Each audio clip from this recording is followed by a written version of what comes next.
A Republican Congressman Rob Bresnahan, who campaigned on banning stock trading by lawmakers, was lying. Yeah, I know, big shocker, right? Nobody here should be surprised. No one here should have Pikachu face, but here we go. Now, how do I know he's lying? Well, the guy who ran against congressional stock trades has made 626 congressional stock trades since taking office this year in January. So that's a lot of stock trades. Of course, now that hypocrisy is not the only thing that landed him in hot water, because honestly, we expect hypocrisy. But it is actually a few of his trades that have attracted the most negative attention. You see, soon after a report showed that 10 rural hospitals in Bresnahan's state of Pennsylvania were at risk of being shut down as a result of the Medicaid cuts in the big beautiful bill that he ended up voting for, right?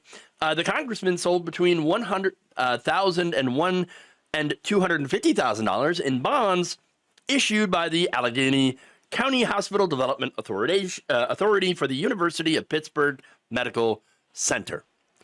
So now the New York Times reported that the sale, actually they reported on the sale a month after it was revealed that Bresnahan sold up to $15,000 of stock he held in Centene Corporation, the largest Medicaid provider in the country. You know, it kind of sounds like he was engaging in a little bit of insider trading. Look, as soon as Trump signed the One Big Beautiful Bill Act into law last month, Centene's stock dropped by 40%. So if he hadn't taken his money and put it elsewhere, he would have lost a significant amount of cash. But again, he also, by the way, lied because he voted for this. He had repeatedly said before the vote that he would not vote to cut Medicaid, the safety net. And then, of course, he voted to cut the safety net. Yeah, I know, right? Now, as a result of the $1 trillion in cuts to Medicaid, about 10 to 15 million people are projected to lose their health care coverage.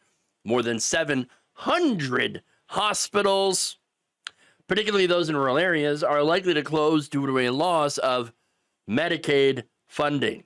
These hospitals, by the way, rural hospitals, they tend to serve Trump voters, a lot of them. So no surprise, in voting for this, Bresnahan hurts his own voters. That's what a lot of these Republicans have done. It shouldn't surprise anyone that is paying attention.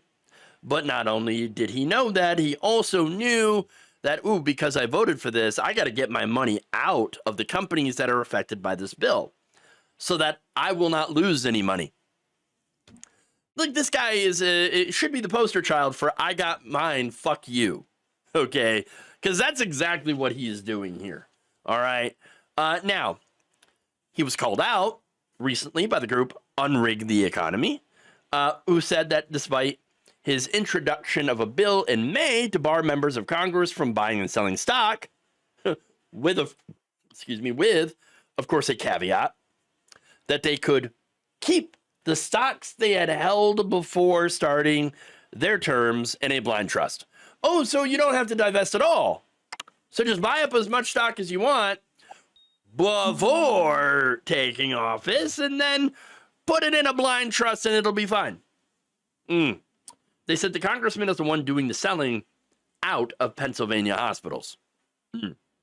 Congressman Bresnahan didn't just vote to gut Pennsylvania hospitals. He looked out for his own bottom line before doing it, said on Rig Our Economy campaign director Lee Artell.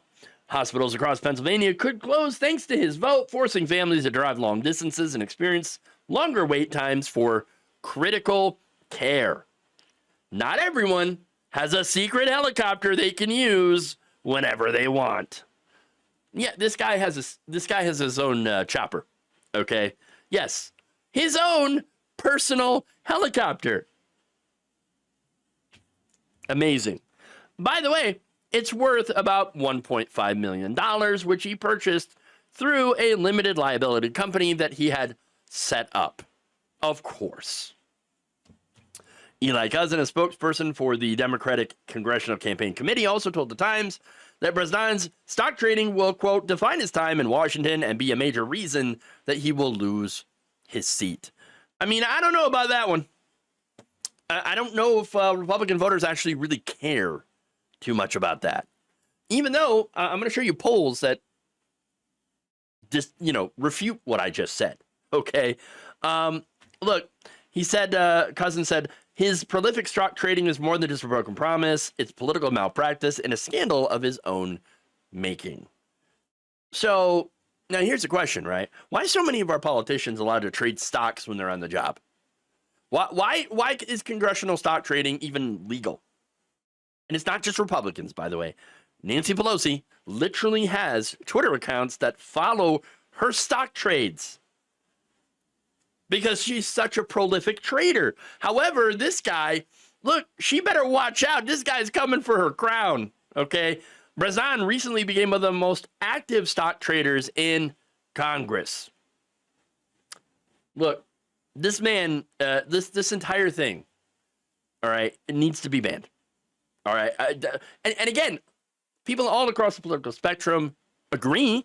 According to a 2023 University of Maryland survey, 86% of the public favor a congressional stock ban, including 87% of Republicans, 88% of Democrats, and 81% of independents.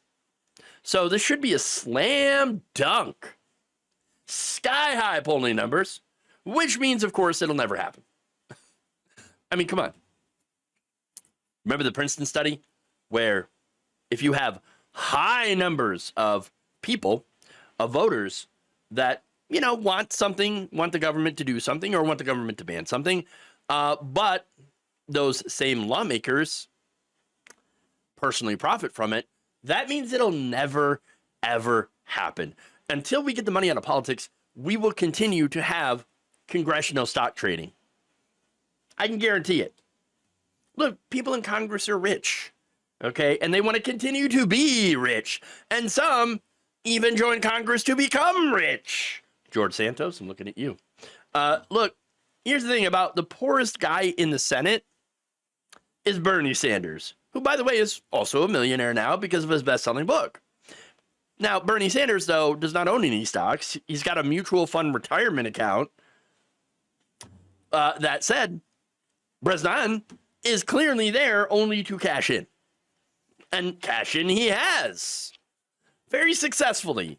And hopefully, I mean, maybe I'm getting my hopes up too much, but maybe that hypocrisy might be enough for Republican voters or whatever voters in Pennsylvania to go, okay, that's it. Get him out. Thank you for watching. If you enjoyed this video, please like, share, subscribe, hit the bell icon in order to get notified whenever a new video is released. And if you want to support independent, progressive media through this difficult time where it seems like everybody is shutting down, you can become a member on our YouTube page, you can become a subscriber on Facebook, or you can go to my Patreon. It's patreon.com/Jeff Waldorf. Thank you.